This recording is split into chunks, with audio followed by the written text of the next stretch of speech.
নমস্কার বন্ধুরা, বেঙ্গলি কিচেনের সকল বন্ধুকে স্বাগত। আজকে দারুণ একটা রেসিপি তোমাদের সঙ্গে শেয়ার করব। আজকে বানাবো মিষ্টি রসবড়া। এই গরমে ফ্রিজে রেখে ঠান্ডা ঠান্ডা খেতে কিন্তু খুব ভালো লাগে।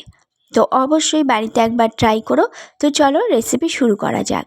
এখানে দেখো বিউলির ডাল আমি 3-4 ঘন্টার জন্য ভিজিয়ে রেখেছিলাম। কত সুন্দর ভিজে গেছে। এবার এটাকে ভালো করে একটু ধুয়ে নেব। ধুয়ে মিক্সার গ্রাইন্ডারে অল্প করে জল দিয়ে এটাকে সুন্দর করে একটা মিহি পেস্ট বানিয়ে নিতে হবে। তো দেখো মিক্সিং জারে একবারে হবে না, আমি দুবারে পেস্টটা বানিয়ে নিচ্ছি। তো দেখো এখানে ডালটা নিয়ে নিয়েছি, ডালের মধ্যে অল্প করে একটু জলও রয়েছে, আবারও একটু জল দিয়ে দেবো। দিয়ে খুব সুন্দর করে এটা পেস্ট বানিয়ে নেব। আর এখানে দেব অল্প একটু মৌরি দিলে কিন্তু ফ্লেভারটা খুব ভালো আসে। তো এবারে ঢাকা চাপা দিয়ে মিক্সার গ্রাইন্ডারে খুব ভালো করে একটা মিহি পেস্ট বানিয়ে নিতে হবে। আশা করি তোমাদের এই রেসিপিটা ভীষণই ভালো লাগবে আর ভীষণই সহজ একটা রেসিপি, যে কেউ কিন্তু বানাতে পারবে। ঘরে মাত্র 2টো উপকরণ থাকলেই কিন্তু এই রেসিপি খুব সহজে বানিয়ে নেওয়া যাবে। তো দেখো মিহি পেস্ট আমি বানিয়ে নিয়েছি। এখানে দিয়ে দিলাম স্বাদ অনুযায়ী লবণ আর দেব একটু বেকিং সোডা।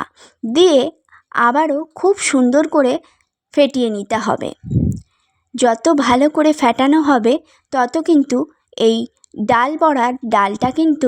বড়াগুলো কিন্তু তত ফ্লাফি হবে আর কিন্তু খেতেও ভীষণ ভালো লাগবে। Welcome back to my Bengali kitchen. Bengali কিচেনের সকল বন্ধুকে স্বাগত।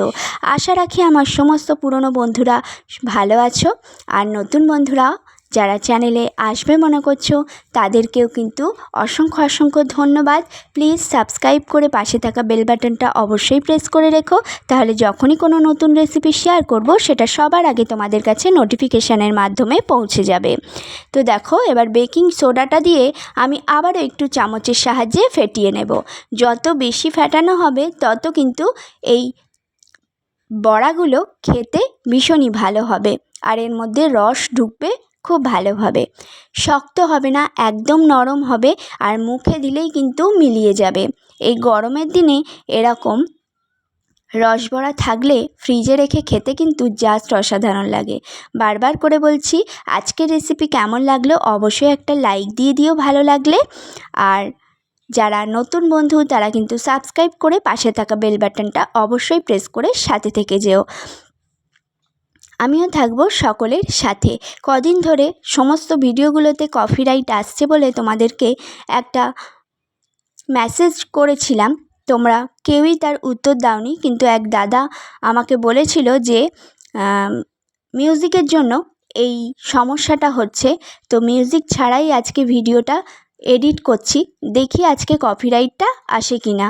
তো দেখো এইভাবে ডাল বড়াগুলো কিন্তু ভেজে নিতে হবে এপিট ওপিট করে, আর গ্যাসটা কিন্তু একদম লোতে দিয়েই ভাজতে হবে। তাহলে কি জোরে দিয়ে দিলে গ্যাসটা ভেতর থেকে কিন্তু নরম থাকবে, ওপর থেকে একদম লাল হয়ে পুড়ে যাবে। সেক্ষেত্রে কিন্তু রসে ভেজালে ভেতরটা কাঁচা থেকে যাবে, খেতে ভালো লাগবে না। তো এক ব্যাচ ভেজে নেওয়ার পরে আমি আরও একটা ব্যাচ ভেজে নিচ্ছি একইভাবে, একই পদ্ধতিতে। গ্যাসটাকে একদম লোতে দিয়ে ডাল বড়াগুলোকে সুন্দর করে এরকম লাল লাল করে ভেজে নিতে হবে, ভেজে তুলে নিতে হবে।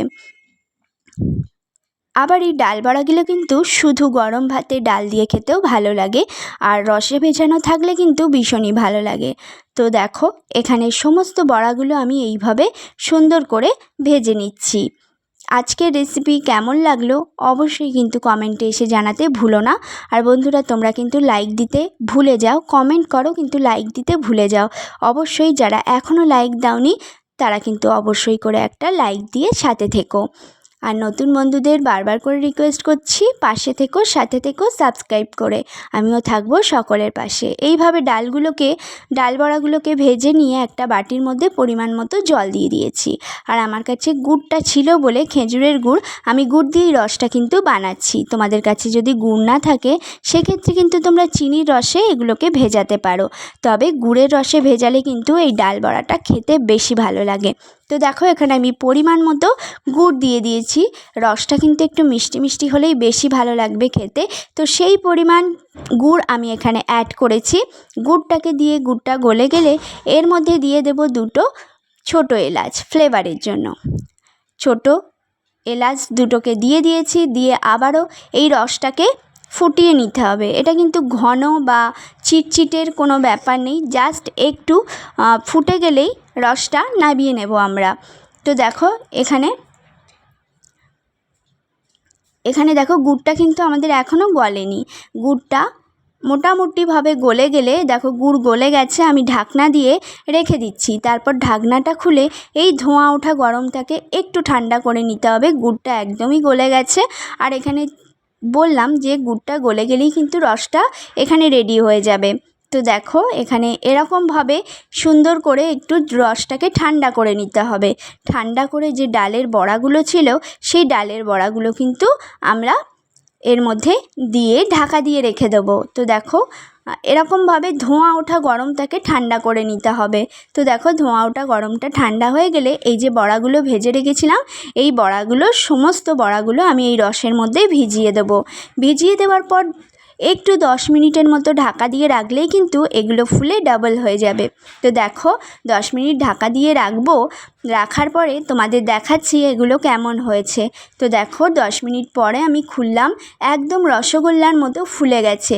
খেতে কিন্তু জাস্ট দুর্দান্ত লাগে এই রেসিপি, আর একদম সহজ, যে কেউ যে কোনো সময় বাড়িতে এরকম বিউলির ডাল আর গুড় চিনি থাকলেই বানিয়ে নিতে পারবে। তো অবশ্যই বাড়িতে ট্রাই করো। আজকের রেসিপিটা দেখার জন্য সকলকে অনেক ধন্যবাদ। এতক্ষণ আমাকে এই সময়টা দেওয়ার জন্য সকলকে অনেক অনেক ভালোবাসা রইল। দেখা হবে পরবর্তী ভিডিওতে। টাটা।